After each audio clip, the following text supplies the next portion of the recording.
Okay.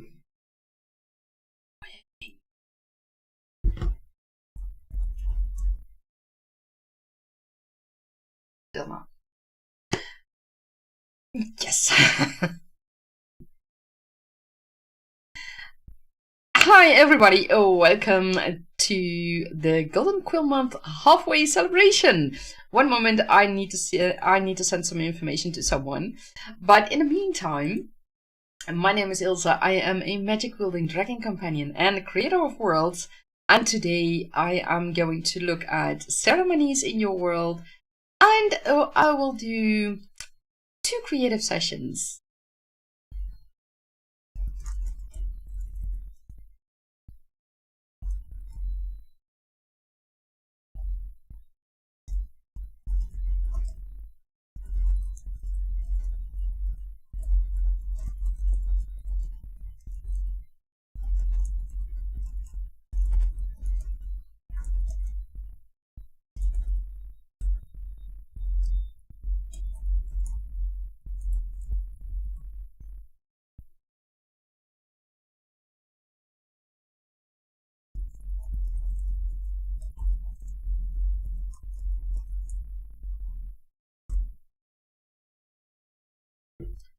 So, my apologies, but there was a hiccup with a few things, and it seems to have been solved right now.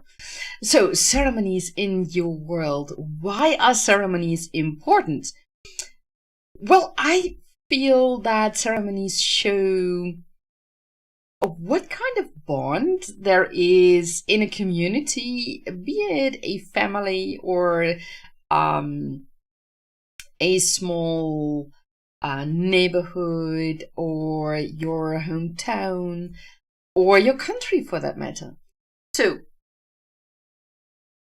there are many kinds of ceremonies which all show different things, and that is what can make your world a lot more interesting, and it can really draw your reader into your world. And that is why I think that ceremonies are important to incorporate in your world, in your books, or your tabletop RPGs if you are playing that. Ah, my apologies. So what kind of ceremonies are there? Well, if you look at just our Earth, we have loads and loads of ceremonies. It also depends on where you live, what religion you have, or it can depend on that, let me put it that way. Which country you have, but also, do you live in the mountains or do you live near the sea? That might vary. But I see several different types of ceremonies that you might find in one way or another, basically everywhere. So let's look at that. One of the things are war ceremonies. Now, you might ask, well, why? Well, in the past, I mean centuries ago, but I mean, I'm not in the military, so I don't know how it's done right now. But centuries ago, it wasn't uncommon to have a priest or another religious person to come to the troops and do some ceremonies for the blessing of the troops. That was rather normal back then. And imagine that you return as a victor from a war. That also is a reason for celebrations, and it is a reason to have certain ceremonies.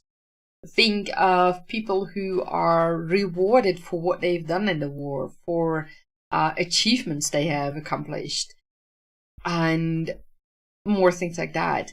It can also, well, what I have in Turkey, for example, is that countries have become allies, and they have made contracts for that, and that involves a whole lot of ceremonies. That's something you will read about in the first book. Those ceremonies show the bond between the two countries. And it shows also how people are involved with that. And that brings that little extra for your readers. Now, what another, let me rephrase that, another very important ceremony type, or topic, I should say, is ceremonies that are related to birth. Now, here in the Netherlands, we are used to having baby showers after the baby is born. And that way it's also handy, or it is handy because we know, for example, how big the baby is. So we can give clothing that is at least not too small, things like that. And we can give other things that are needed at that moment, or that can be needed, that might be needed later on. Another advantage of that is in the sad moment that a child hasn't survived, the mother and father won't have, or the parents, I should say, won't have a lot of gifts with which they can't do anything. But it's just from the old days, we always celebrated the arrival of a child after the child was born, and that's part of how we do it here in the Netherlands. I know that in the USA, for example, baby showers are done before a baby is born. And part of our ceremony, if you want to look at it that way, is we have a custom that's called beschuit met muisjes. And it's a sort of biscuit, it's the best way I can describe it, with anise seeds, colored anise seeds sprinkled on top of it, depending on whether it's a boy or a girl. And that's just part of the whole baby shower idea and the things that go. But what you could imagine as well, and that is what I have in Tergene, for example, that after a certain amount of time, when it's known that a mother is pregnant, there is a blessing ceremony for the parents, and especially for the mother, because after all, Ceremonies is set in a vastly different world than in which we live right now. Pre-industrialization, healthcare and medicine and things like that are way different than what we have here. So the risks are also bigger. So that is why the women get or women or anyone else who can get pregnant, gets a blessing ceremony to, how do you say that? To make the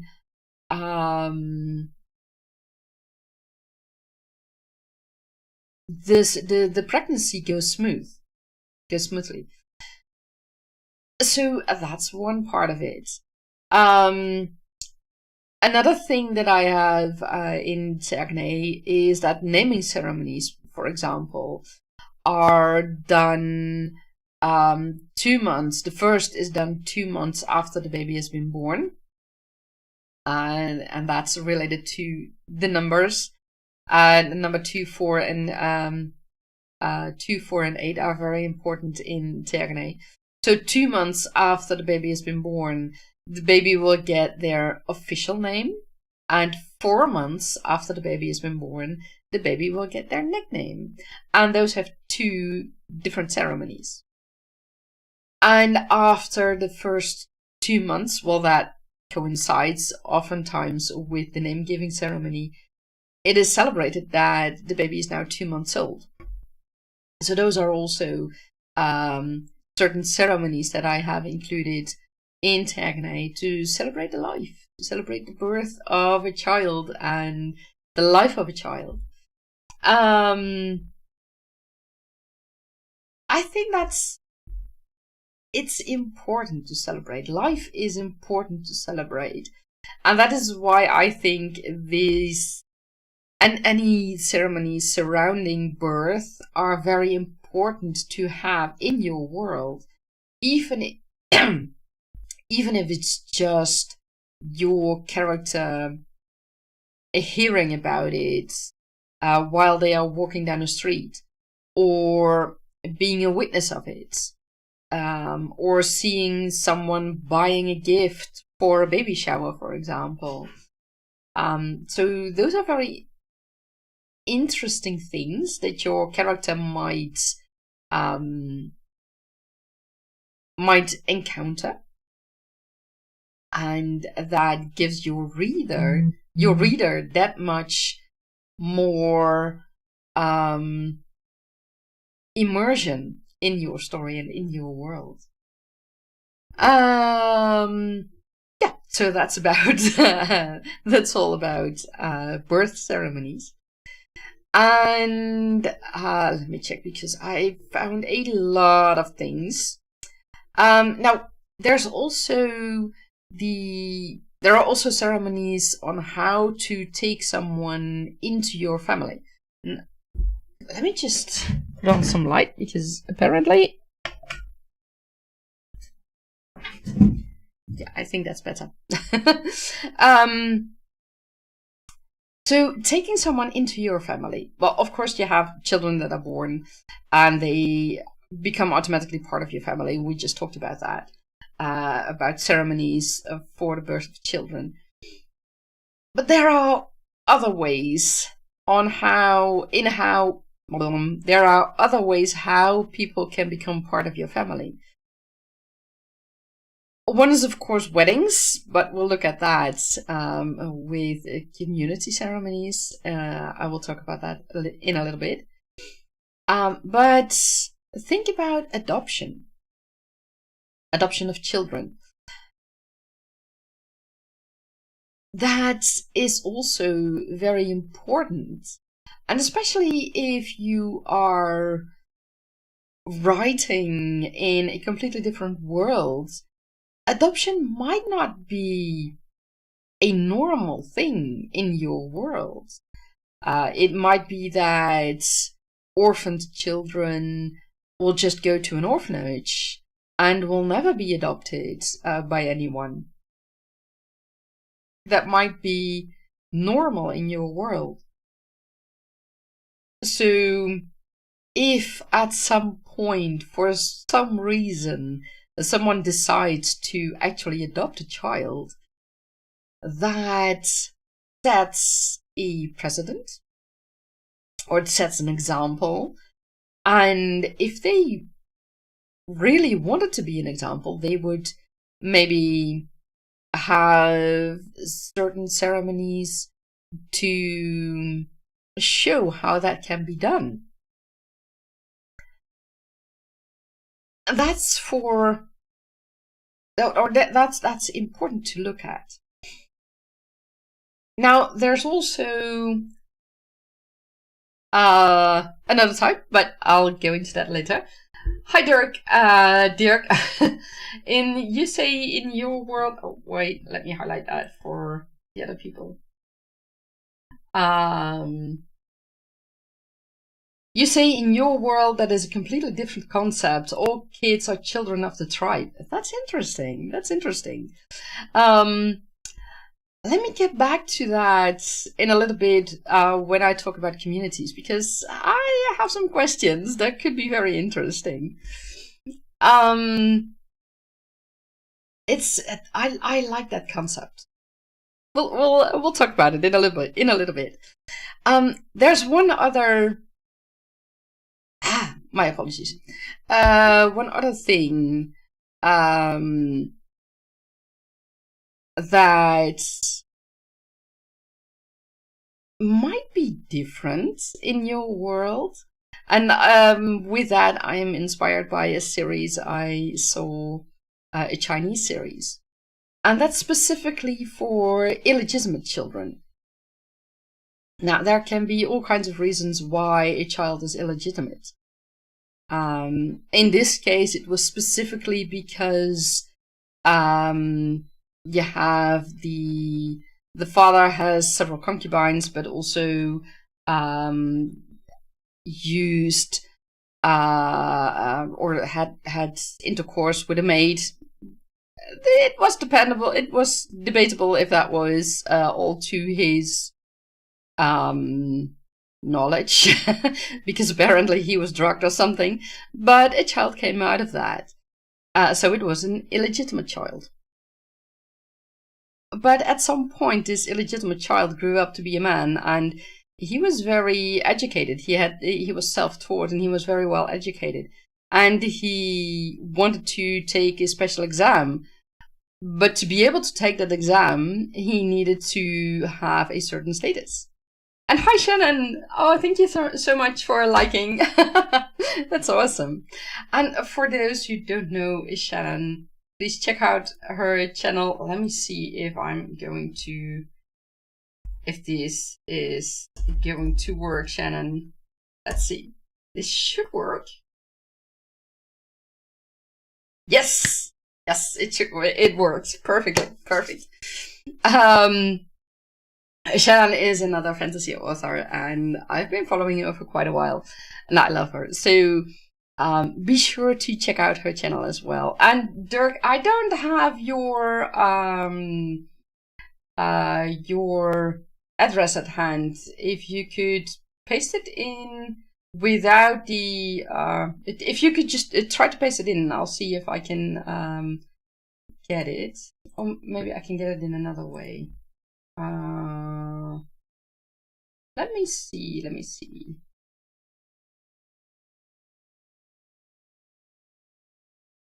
Yes, this way. Okay, so I can shout out Dirk as well. There we go. This is the correct address. And there we go. Where was I? Oh, right. That young man who wanted to take that exam. He needed to become an official, legitimate part of the family. So they did a whole ceremony for that to have him written down in the family tree and things like that. So that's what made me think to talk about it today. And actually, I have done it in another way. In Terganay already. Because one of my thank you, Dirk, for sending me the link in Discord. Perfect. Thank you very much.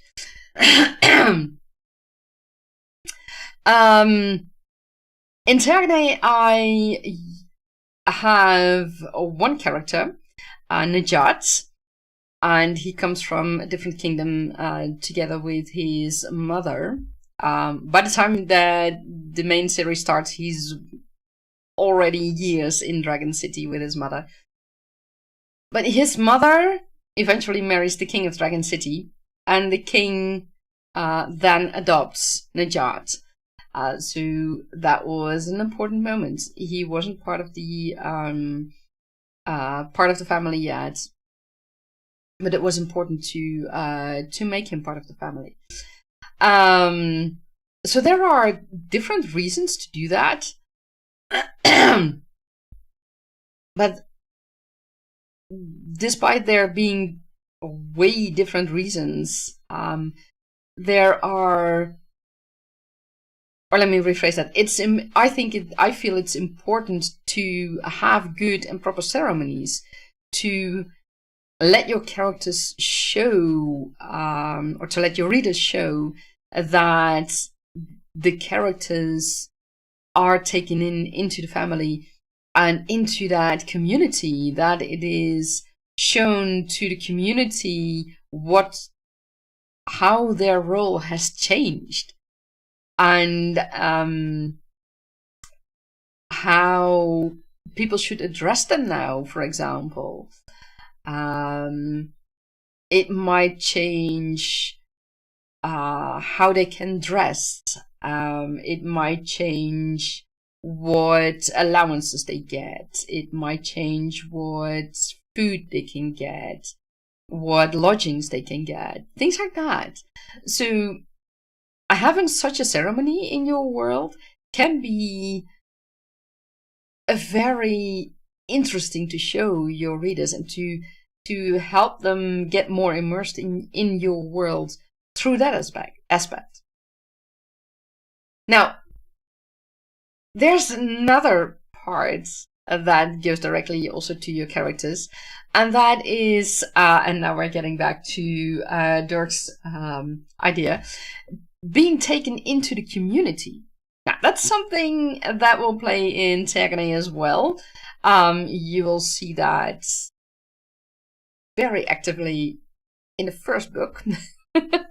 And in the short story that I will have later on, once I start with my newsletter, the short story that I'm writing currently.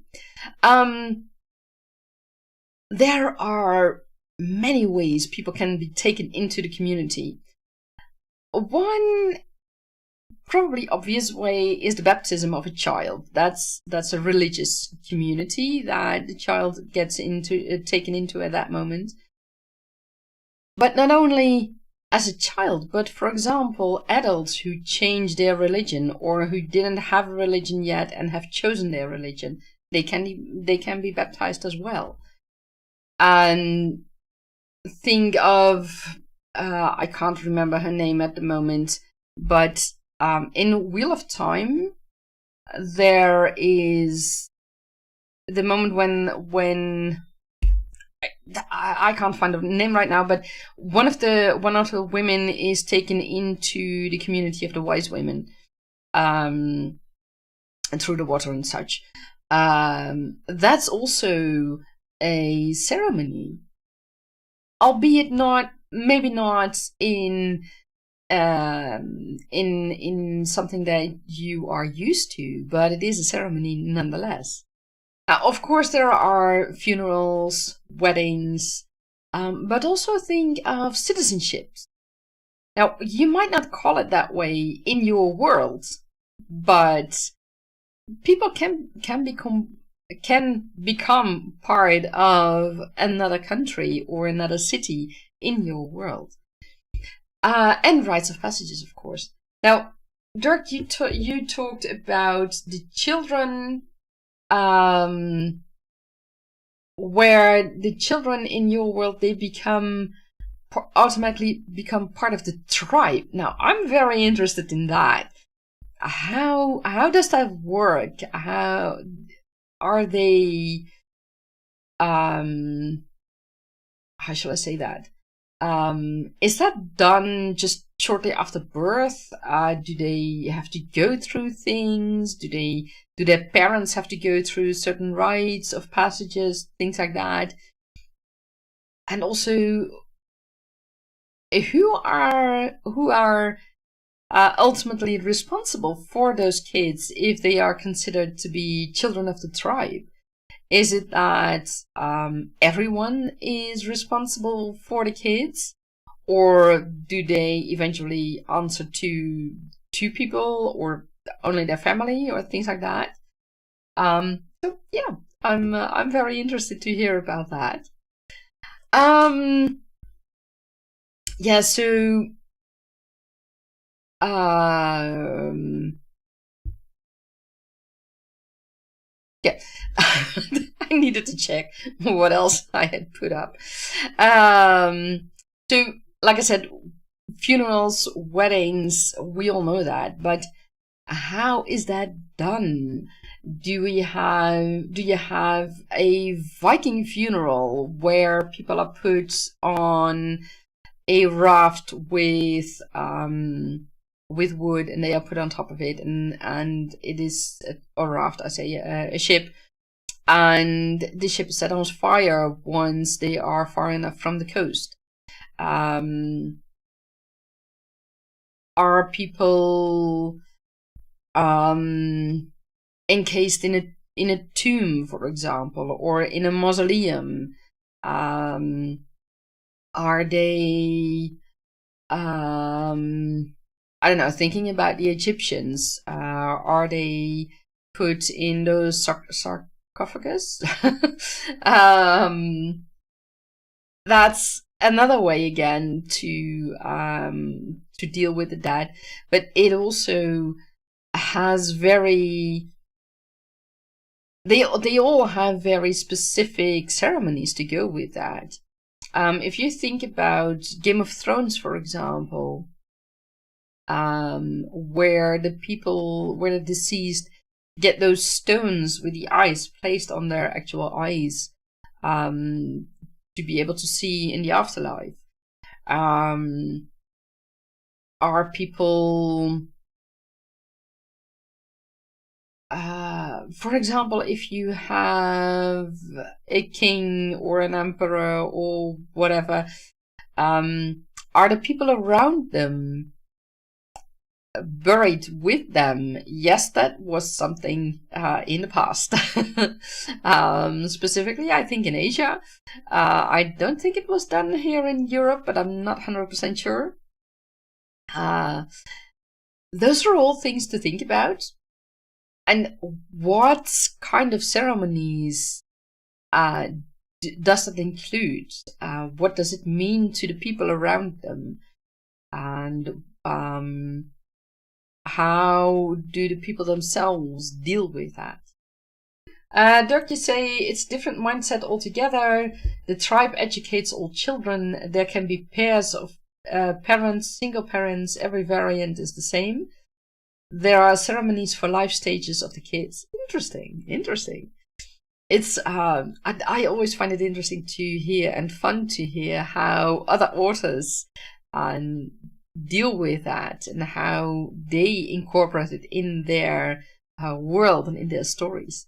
Because, like I said in the beginning, it immerses your reader in your story, in your world, because it's just it's those little details that might initially seem insignificant, but it's exactly those details that give life to your world, that shows that life progresses in your world and doesn't only begin and end where your character begins and ends.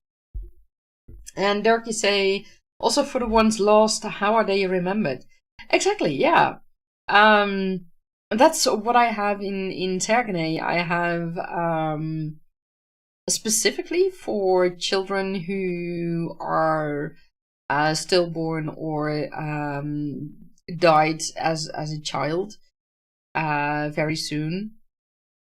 There is a special garden in every country and basically in many cities, and that's called the Garden of Ayla.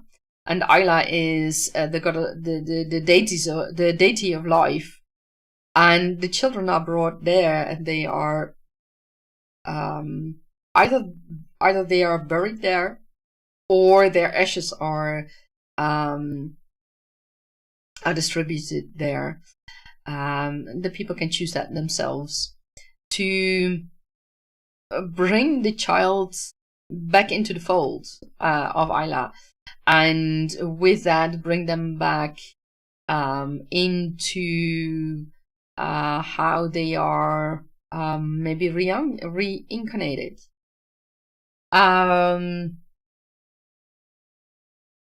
Dirk, you say, no, for you, the community are not details, it's a central part of your saga. Yes, it's I can understand that. Let me put it that way. For me, it's in Tergane, the community is part of everything, but the story is more than the focus on the community in this case. But I find it very interesting that for you it's the central part of your story. It makes it quite different. That's what I love about reading stories from other authors, because it makes such a difference for all of us.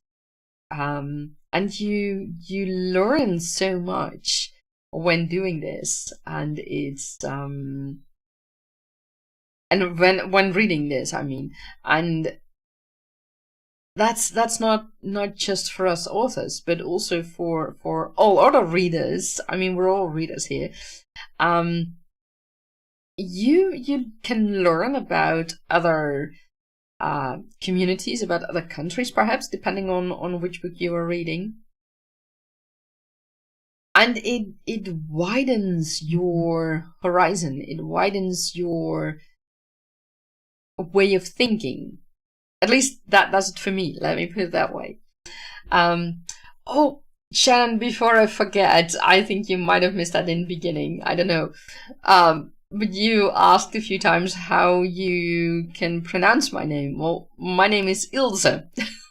And it's, I think, originally a German name, or from a Jewish line somewhere. I'm not entirely sure. Dirk, you say a central part, not the only one. Yeah, you're writing a utopian sci-fi fantasy. Interesting. I remember reading the synopsis of your first book. I was quite interested, so that's on my list to read in the future. I definitely want to read it, because it sounded very new to me. So yeah, I'm looking forward to it. Yes, the other examples that I have, I will talk about that after our first creative session. So let's get into it. I always do, for those who don't know, sessions of 25 minutes.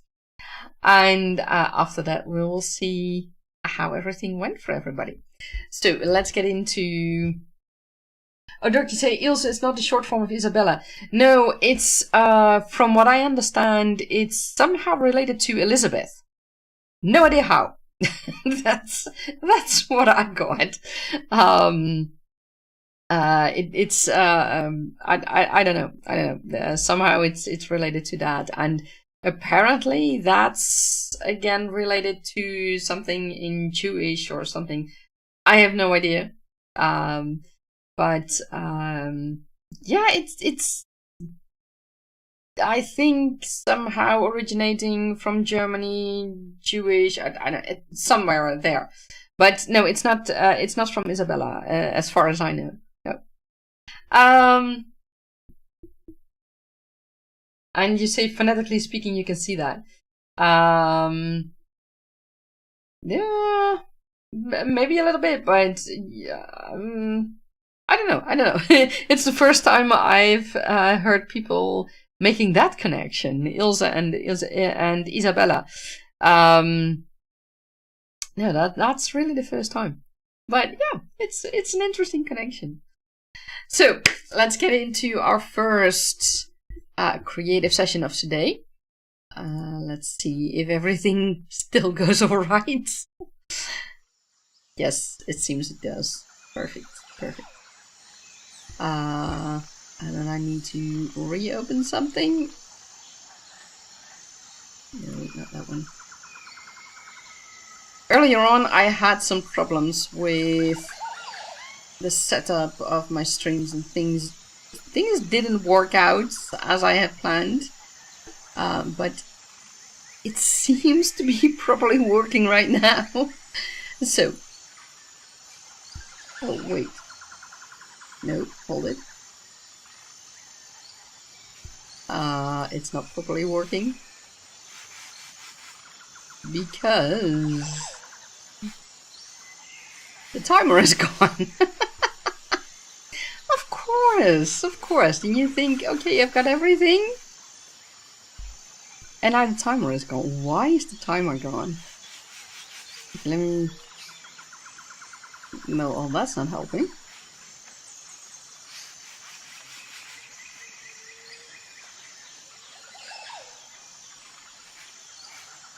My apologies, everyone.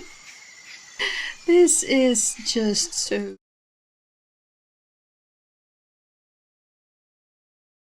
But it's supposed to show here as well.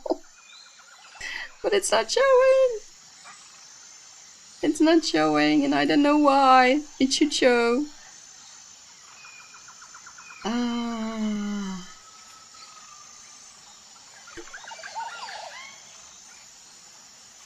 Well, this is new.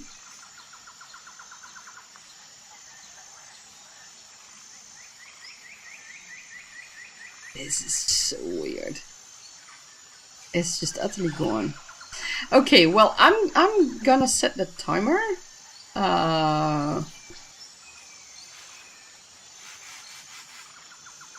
In a different way. Because of course, I got everything working, I thought. And now the timer is giving me problems.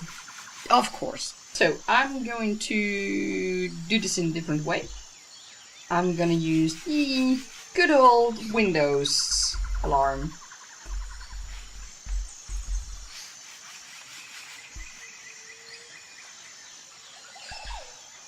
Oh sure, that needs an update.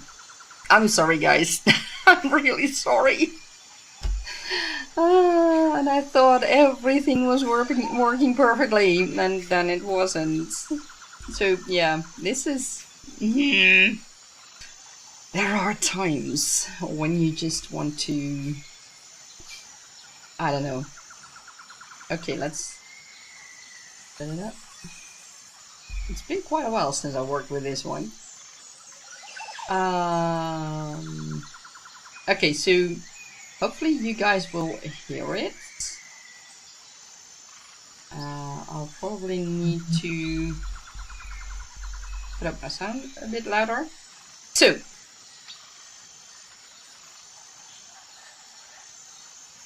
we're starting 25 minutes from now.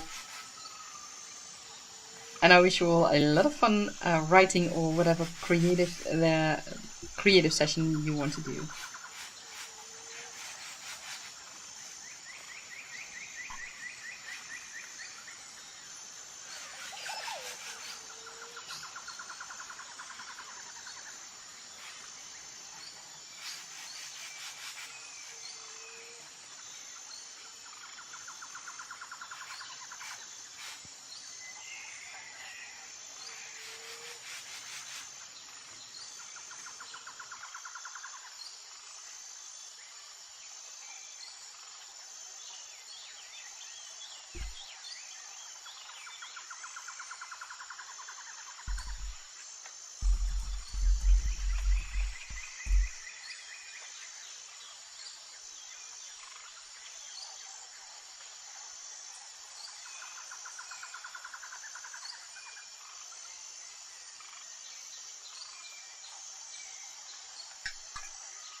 And that is the end of our first creative session.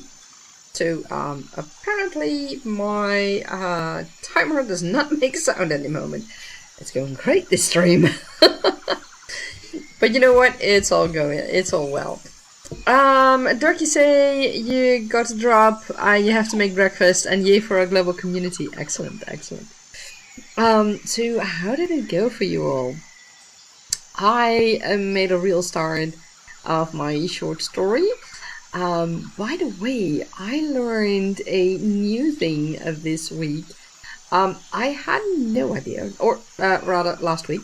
I had no idea about that, but apparently you have a novel, you have a novella, and apparently you also have a novelette, which might be a kind of a solution for me, because writing short stories is not my forte. But from what I understand, a novel is 50,000 and more words. A novella is less than 50,000 words. A novelette is 20,000 words. Well, you know, I have trouble writing short stories. And this one might turn out longer than the traditional short story. So maybe a novelette is what it will become, but we'll see about that. In this part that I've just written, I don't have any ceremonies because, well, it's not necessary here. That will come later on, because this short story, novelette, whatever it's going to be, will also have some ceremonies in the future. But not yet. Not yet. It's first we jump into the action that's needed. So let's look at some other things of what I promised you guys. We talked about ceremonies for wars or the end of wars, for birth ceremonies. Ceremonies about taking someone into your family, and for people being taken into the community. Now, let's look at a few other ceremonies. One is the coronation ceremony. Now, if you are writing a contemporary fiction, this might not be for you. On the other hand, not so long ago, we had the coronation in the UK with King Charles a few years ago, and here in the Netherlands we have a king and queen as well, and Norway and Denmark, Belgium, and several other European countries still have king and queens. So it's not that abnormal for us to hear about and be able to witness coronations, be it on the television or live. So yeah, it's certainly something your character might see as well, or might even be part of. You never know. Now, in fantasy worlds, coronations are not that uncommon. Think about let's say Joffrey in Game of Thrones. He's crowned king. But there are so many more examples. Think of Aragorn in Lord of the Rings, for example. Well, my apologies if you didn't know that yet, but I mean, the movies are already decades old, and the books are way older, so if that was a spoiler for you, my apologies. I didn't mean to spoil it, but yeah, that happens. So coronations in fantasy sometimes seems to be a normal part of fantasy stories. Now, in Tergane, no, I can't tell you guys about that yet. Well, okay, no. Let me put it this way: the king of the dragon companions is already a king, and there is a emperor, the emperor of silk and bamboo, and there are more kings and queens, emperors, royalties, and imperialists to come or to remember. So yeah, that's also a way to think about it. It doesn't mean it's not by definition necessary to have the coronation in your story, but it can also, or not but, and you can also have it as something that people remembered. Maybe it was a beautiful coronation, or maybe something happened during the coronation. There are multiple reasons why people might remember it. Maybe it's not possible anymore for whatever reason. So those are all reasons to in one way or another include it in your world. And when you include it in your world, it's handy to think about who the people are who are involved in the coronation and in things that play after that, during the ceremony, but also in the preparations of the ceremony and after the ceremony. Are there religious people involved? Are there commoners witnessing the coronation from close by, for example? Is it something people can watch on a television screen or something similar? Does your world have something similar to a television of some kind through which people can see these things? Those are all things to think about and to see what you can do with it in your world, and to give your readers that little bit of extra. Now, another topic of ceremonies is the New Year. I mean, we all celebrate the New Year, right? On January the 1st, or rather, January the 1st. That's technically the New Year. We celebrate it, and of course we have New Year's Eve. People might go to what's that square in New York, I think, where the ball is dropped. We have similar things here in the Netherlands as well, where we count down to midnight, and those are all part of the ceremony. You might not think of it that way, but in a way it's all a ceremony just to get to that new year. Now, in Tergene, the New Year is a special kind of thing because it is also the moment that the Big Divide is remembered. The Big Divide split up whole continents and broke up land. It killed lots of people. And it happened roughly 1,000 years before the main story starts.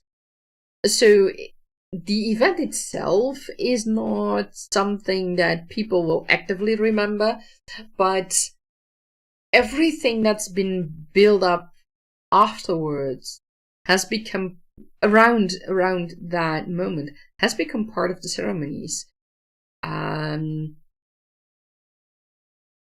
To not only to remember that day and to remember the losses, but also to celebrate the people who survived and that they can survive, and how communities were built and were continued and were helping each other And not only neighborhood communities, but also countries, and mages were helping commoners and dragon companions and the like. They were all just one. It didn't matter anymore. If they had differences before that, they were helping each other survive, and loads of things became part of that in ceremonies in the years after, and now characters can witness that, and certain things are done to remember certain events. There are feasts to celebrate that people were sharing their meals back then with each other to survive, to be able to survive. There are certain times that people are cleaning their houses, gathering things like that, cleaning the village or the city they live in, all in remembrance of that moment. And it's all set in ceremonies that make them memorable for everybody. And that's how I deal with it in Tergane, because it's not just going to another year. It signifies so much more than just that. And if you look at another example, a real life example, the Chinese New Year, for example, is celebrated in quite a different way than what we here in the West are used to. And that's also very interesting. I mean, people will go to their family outside the city, and they will exchange red envelopes with money, and have certain meals, things like that. And that's not quite something that we have here in the West. So that's something you could take as inspiration for making ceremonies around New Year in your world. Now, there are two other topics I want to talk about. One might be an obvious one. The opening of certain buildings, for example.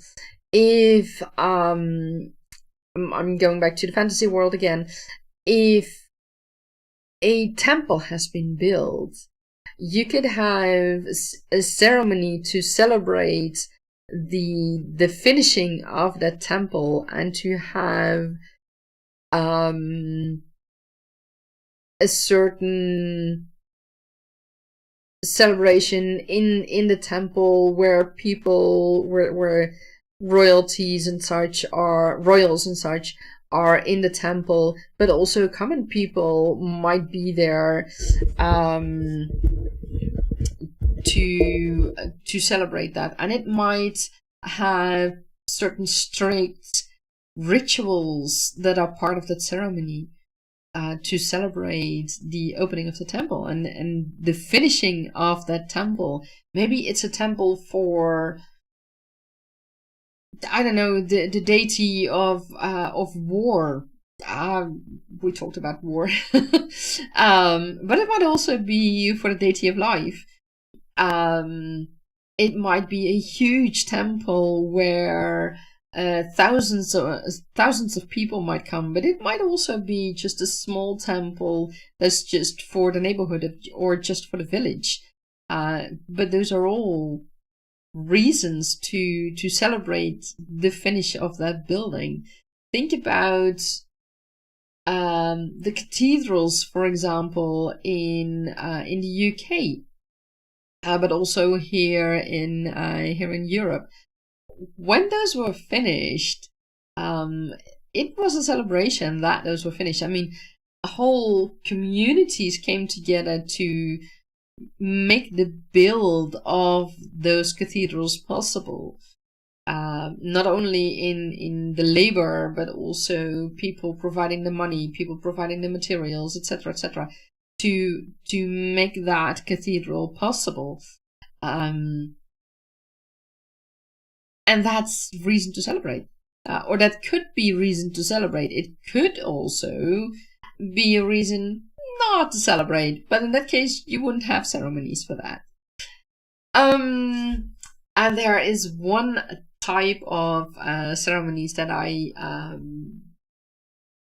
save for last, and that is ceremonies that are related to certain types of drink. For example, tea ceremonies or hot chocolates or chocolate ceremonies.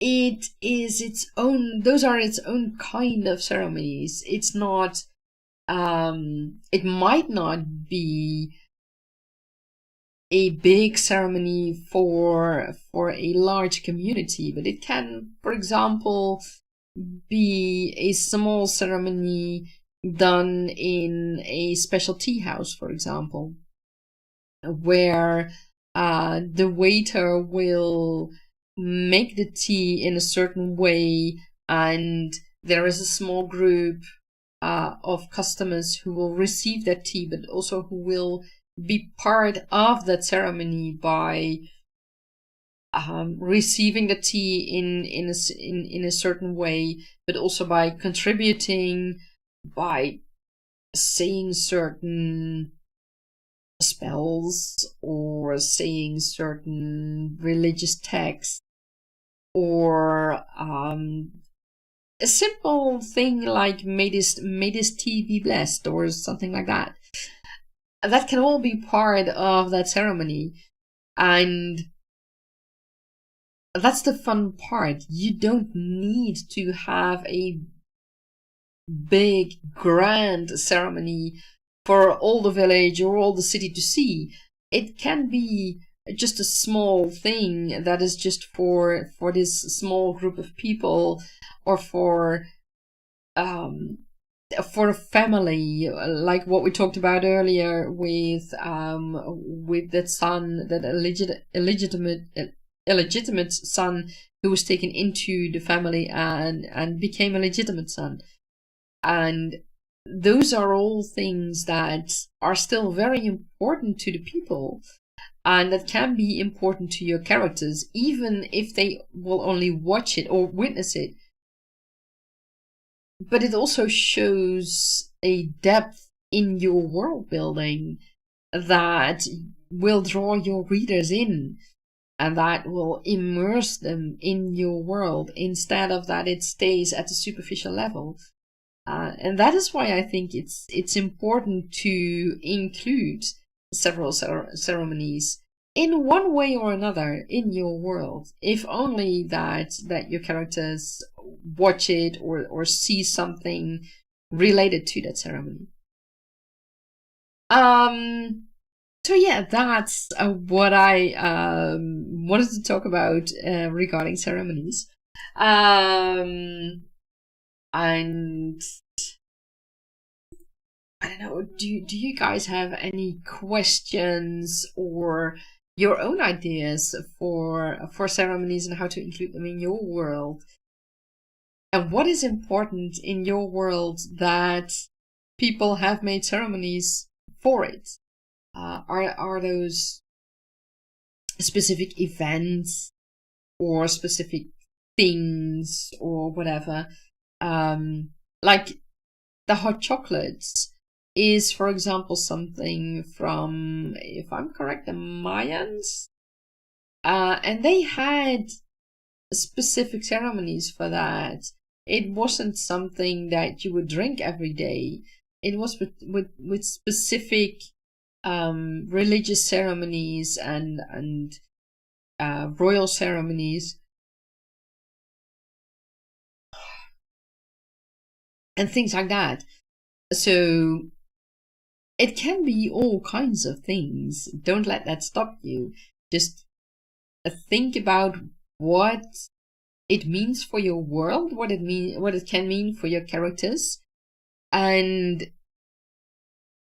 what it can mean for the continuous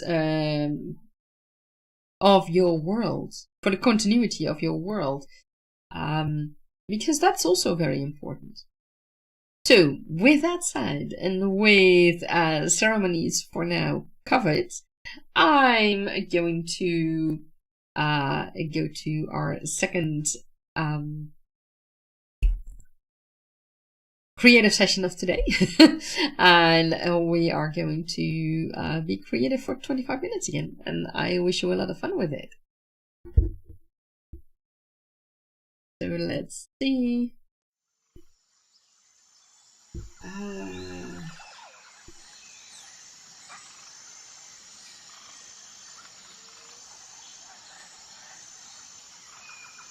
Yep. Have fun. 25 minutes from now.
And that is the end of our second creative session. I hope it went well for you guys.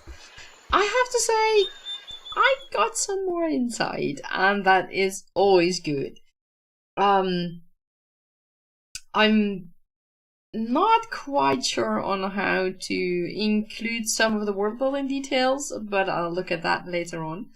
Right now, I think I've got a possible start of this short story. I'm not entirely sure if I want to start it where I have it started now, but that's for another draft. That's not for this one. But what's happening is I'm satisfied with it. Let me put it that way. So yeah, we'll see how that goes.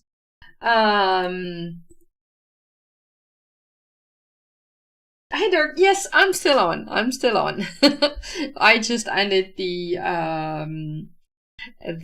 second creative sprint, and I've talked about all the ceremonies I wanted to talk about, and I think that's pretty much it right now.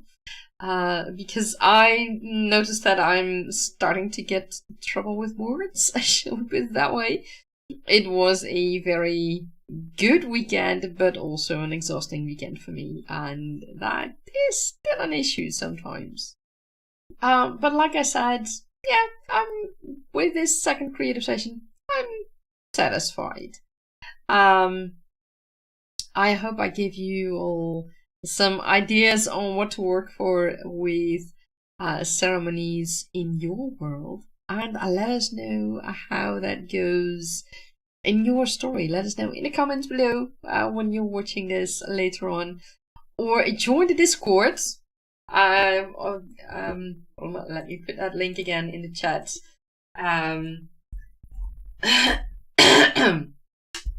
It's our Fantasy Tavern Discord. And we've started, Dida and I, Dida, my moderator here, and my admin on the admin on in the Fantasy Discord.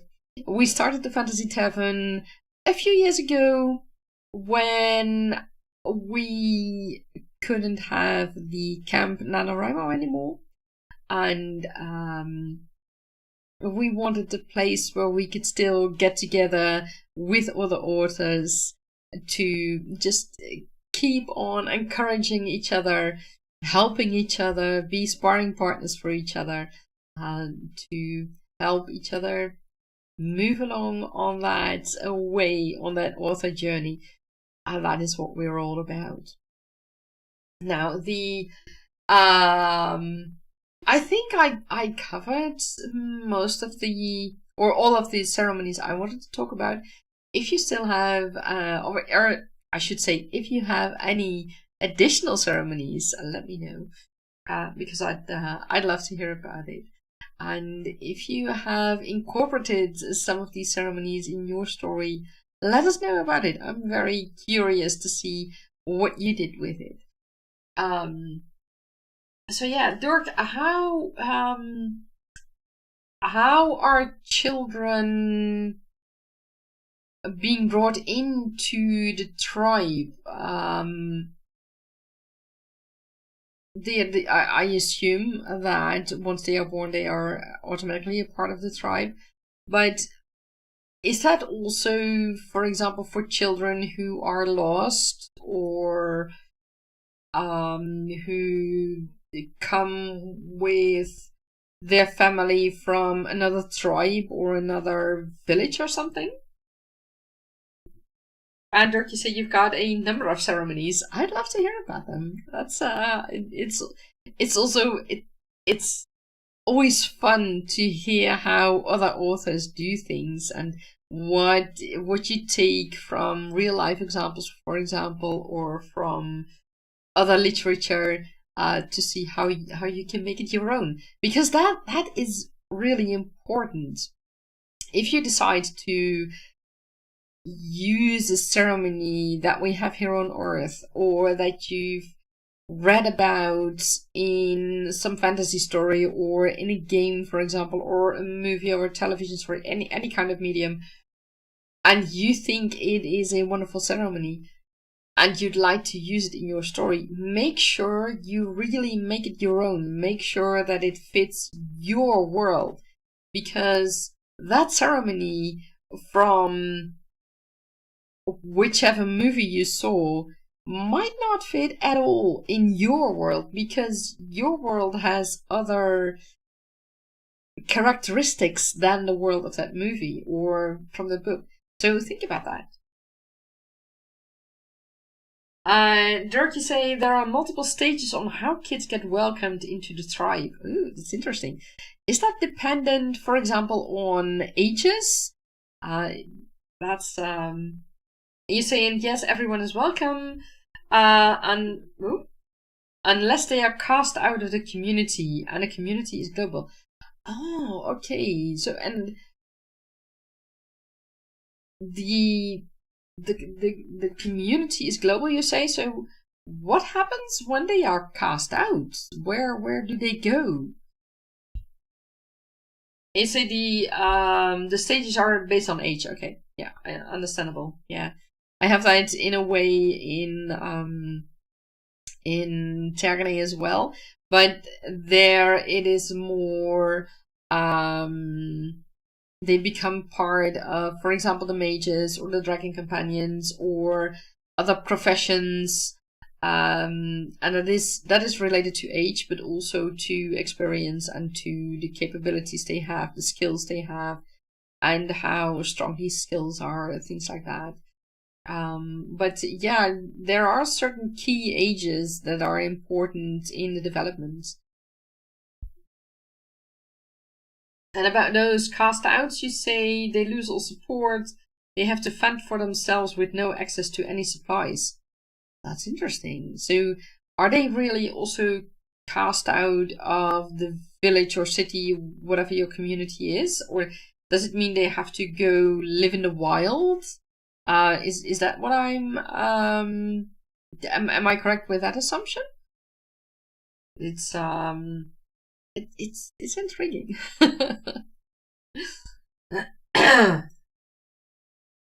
And it's when you lose all support, that's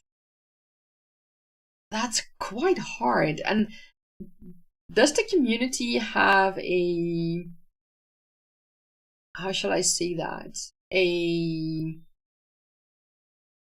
boundary of the age at which someone can be cast out. As in, you can only do it as of a certain age, if they are a teenager or an adult. I mean, I can imagine that a child being younger than a teenager wouldn't be cast out, but I might be completely wrong about that. And you say everything, yes, they only have the option to get full remote homesteaders. Okay. So they will have to fend for themselves. They will have to essentially make do for themselves in their own homestead outside of the community. Okay.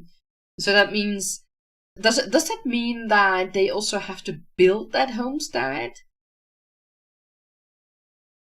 It's basically a death sentence with an unknown effective date.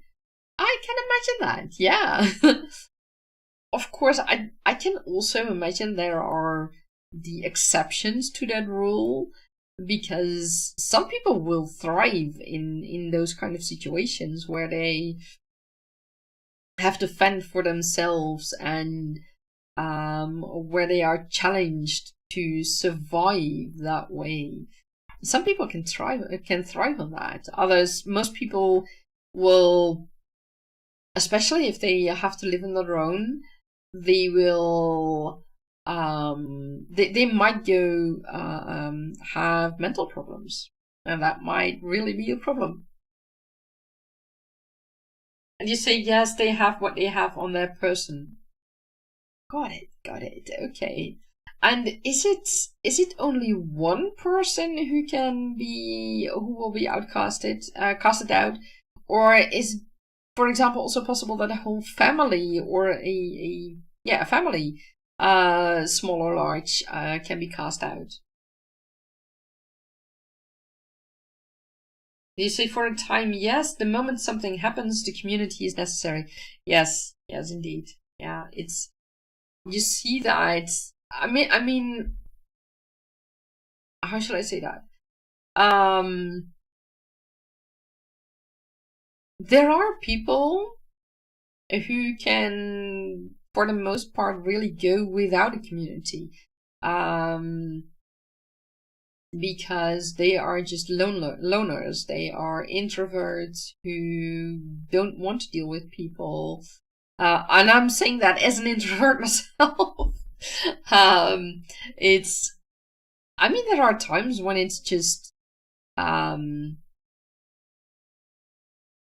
shall I say that?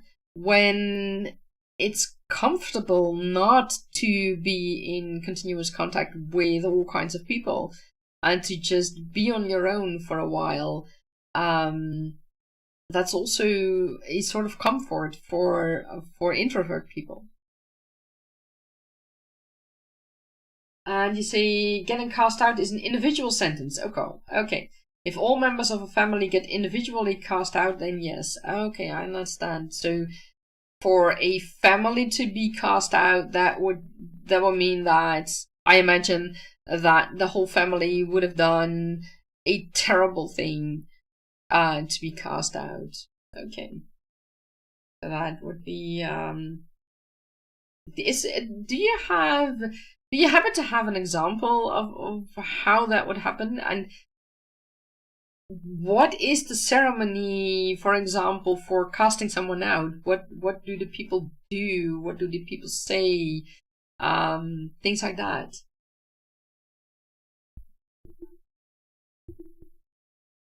The challenge is that there is no option of getting anything from the tribes if you need a hatchet bad luck. So it depends on what you find in the wild, of course. I can imagine. I mean, if you and of what you are able to make, what you are capable of making. If you are capable of making tools, then you might have a slightly easier time if you were, for example, cast out in the woods.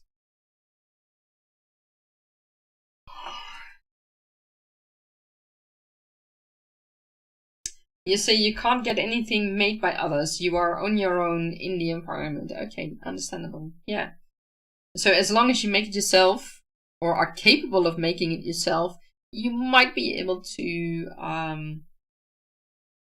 have a relatively somewhat easier time outside the tribes.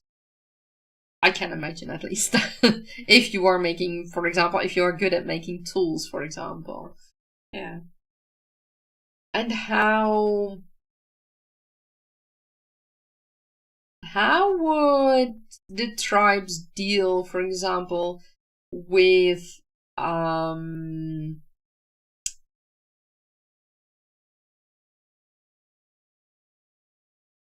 if you have a parent with a child and the child has done something which, if the child would have been an adult, would be reason to cast him or her out, what would the punishment be, and how would it affect the adult? You say there's no metal to make tools. But you can make tools from stone. That's where humanity started, making tools from stone. So you don't necessarily need metals. Of course, you can't make saws, but you can make a pickaxe and you can make an axe to as a tool to help you with, to help cutting down trees, for example. That might be something.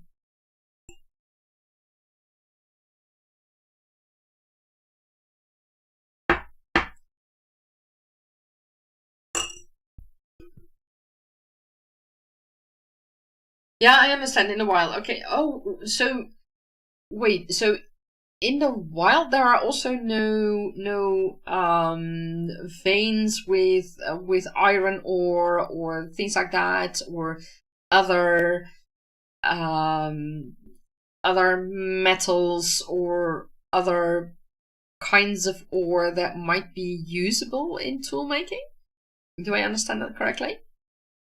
And yes, stone tools are possible as an outcast. So yeah, I mean that's it won't be easy to make stone tools if you don't have the knowledge for that.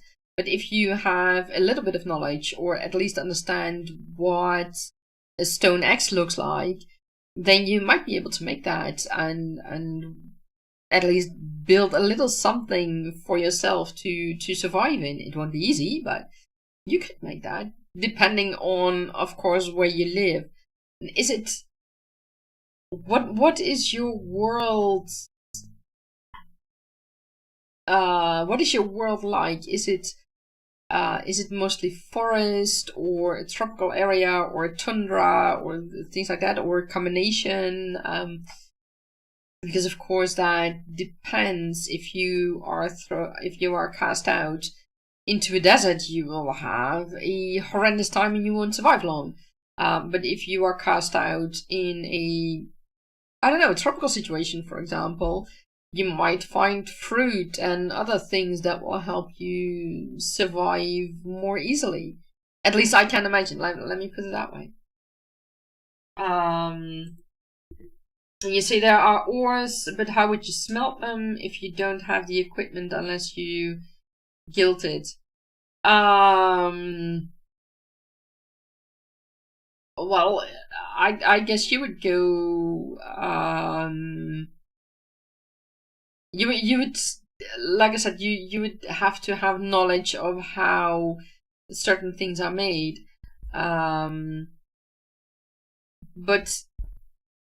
maybe you don't need metals. I mean, you could have things like normal stone, but also things like obsidian is very hard, if I'm correct, and very sharp. That could be used, and other kinds of stone that can be used, and that can help.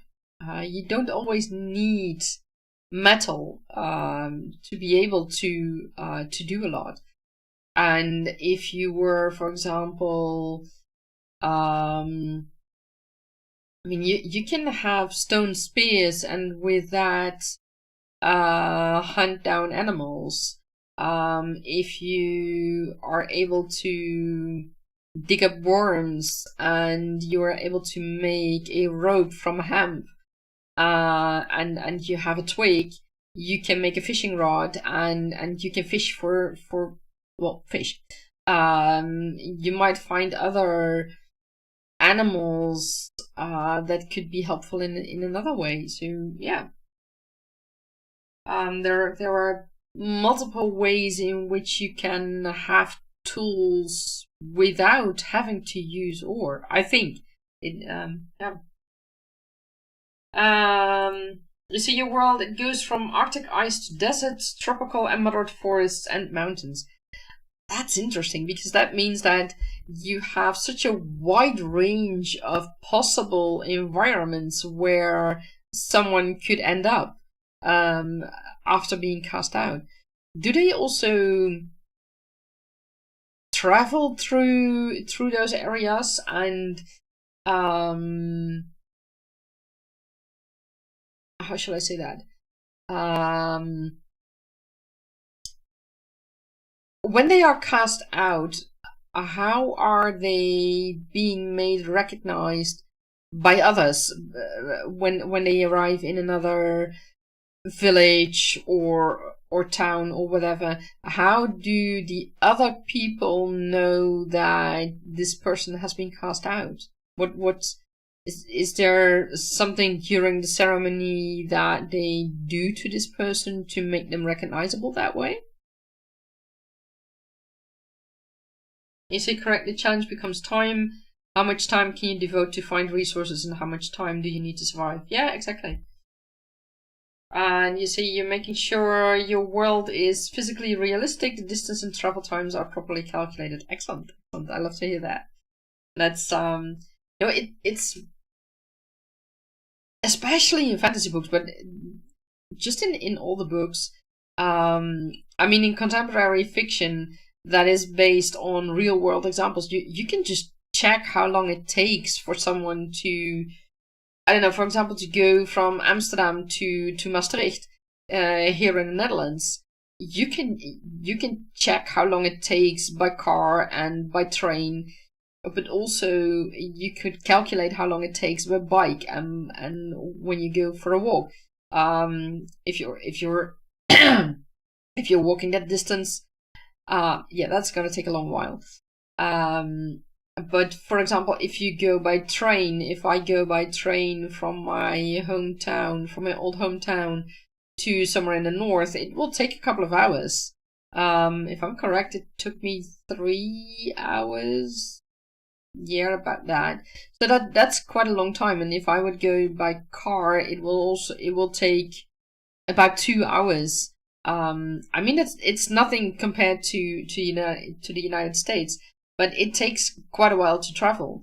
And to make it immersible for your readers, it's very important to have that information correct, or at least believable.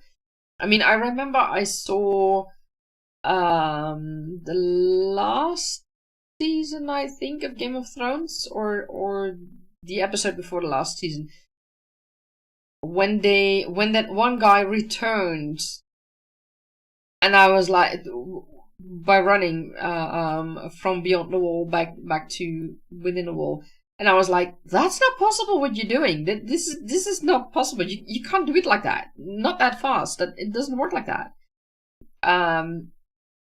If you decide to do it in your story, in your world, in a way that's physically different from Earth, make sure that it is within the rules of your world, or that it makes sense in your world. Your character might break a rule or two, but it needs to make sense that he or she can break that rule. And it needs to make sense that it's different from Earth. That's very important, because otherwise you'll lose the immersion, and you'll lose your readers at that moment. So I think it's very good that you make sure that that you do that, Dirk.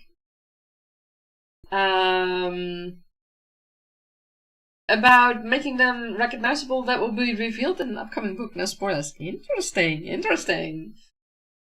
Even the planetary mechanics are correct. Excellent, excellent. That's. I mean, it. Sometimes there are concepts that you would like to include, but that are not logical in your world, and then you have to choose to either make them logical in your world or forgo them and not use them. Yeah, that's very important. And there to say, or walking or horse, yeah, exactly. And when your world when overlaid over Americas goes from Edmonton in Alberta to Peru, from the northwest tip of Vancouver Island to Newfoundland. Okay, that's big. That's basically all the Americas, if I'm correct. Yeah, if I look at Tergane is a planet all on its own. But if I look at Natuan, that's one of the main continents in which the series plays. That's partially part of Europe, or at least quite as for the size goes. With respect to the size, it's roughly from Portugal to the North Sea, the northern part of the Netherlands, roughly, give or take. And in the width, it's I don't know exactly anymore. It's quite wide as well, but it's not the same size as Europe. But yeah, it's quite a distance, and depending on which creature you will use or other transportation method, it will take you days or weeks to cross the continent. It will take, if I have made my calculations correctly, about a day to go from Dragon City to the capital of Silk and Bamboo. By flight, that is, if you fly with a dragon. If you go by boat, by ship, it depends. If you have a wind mage, you might go faster. If you don't have a wind mage in your crew, then it might take a max of 2 days, I think. Yeah. And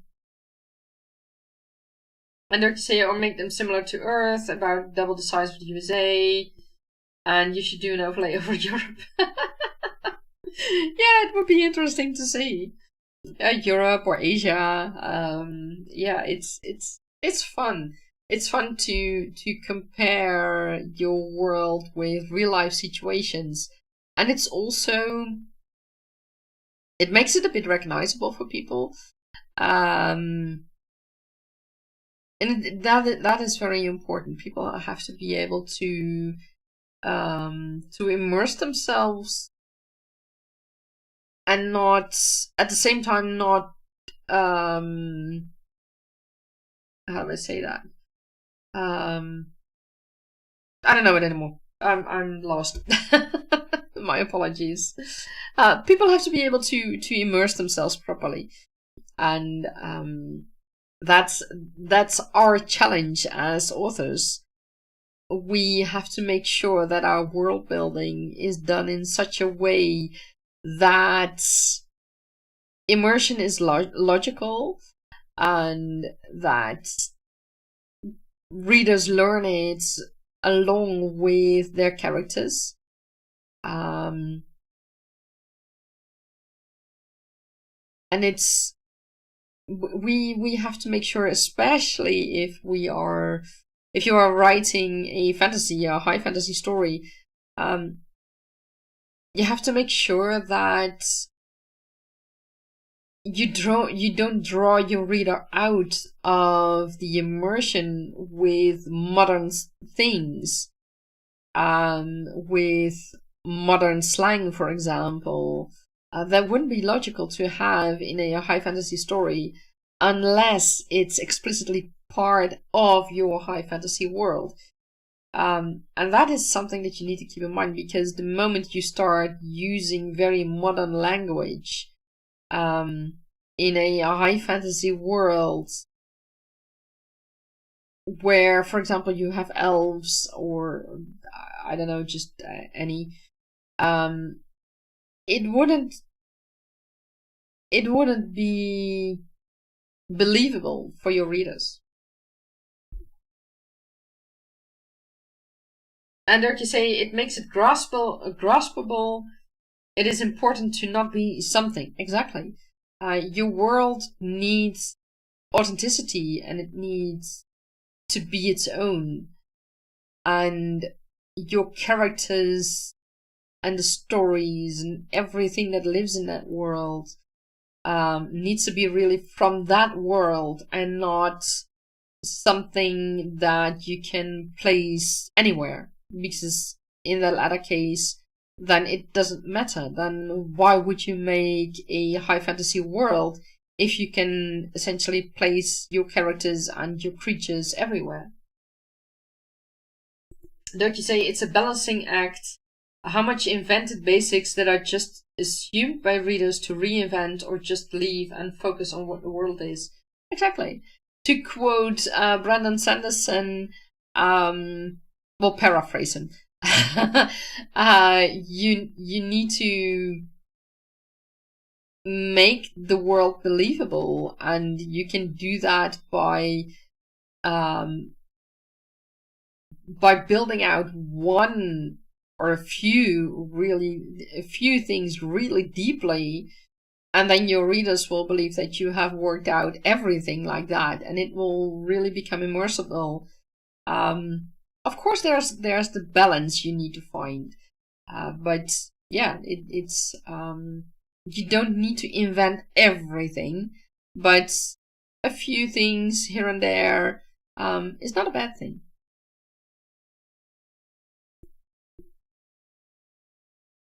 And like you say, you leave time, days, years, the known. Yes, it is on a different planet. Yeah.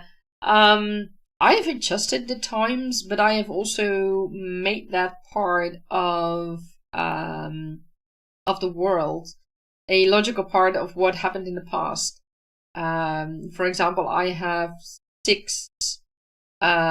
a week of 6 days instead of 7, and that is that comes from the past. That's logical. I don't have centuries. As in a century is 100 years. Instead of I have cycles of 12 years, which is essentially a zodiac sign thing. And I, instead of putting it on 12 months in a year, I decided to use 12 year cycles. Which means I have loads of eras. I call it eras. Each cycle is an era. So I have loads of eras instead of centuries. But it's part of Tergane, and it's an integral part of Tergane. And there to say, you created the story around that, took a leaf out of Asimov's Foundation, trying to find Earth. Excellent. You see, that's what being an author is about. You take an idea and you make it your own, and you make it work. And you make it work, you make it believable, and you make sure that others, your readers, are able to see it and are able to almost touch it in a way, so that they are truly immersed in it, and they can forget about our daily lives and our normal settings, and they can believe our settings that we made, and that's what's important.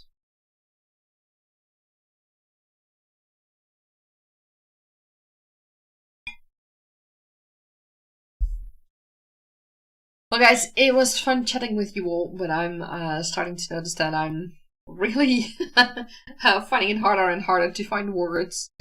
So I'm not gonna do another creative session because that will be too much for me.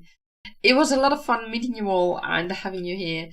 If you'd like to talk more about what we can help you with, but also share your world with us, feel free to join our Discord. The link is in the description box below. And I wish you all a lot of fun in the meantime. And I will see you in let's see, 2 weeks exactly, I think. Well, I will see you on September the 30th. That's the end of the month and the end of the Golden Quill Month. I don't think I will do another live stream in between. I think the 30th is just going to be the next live stream. So I wish you all a lot of fun, and hopefully I'll see you in the Discord and in the comments. Bye bye.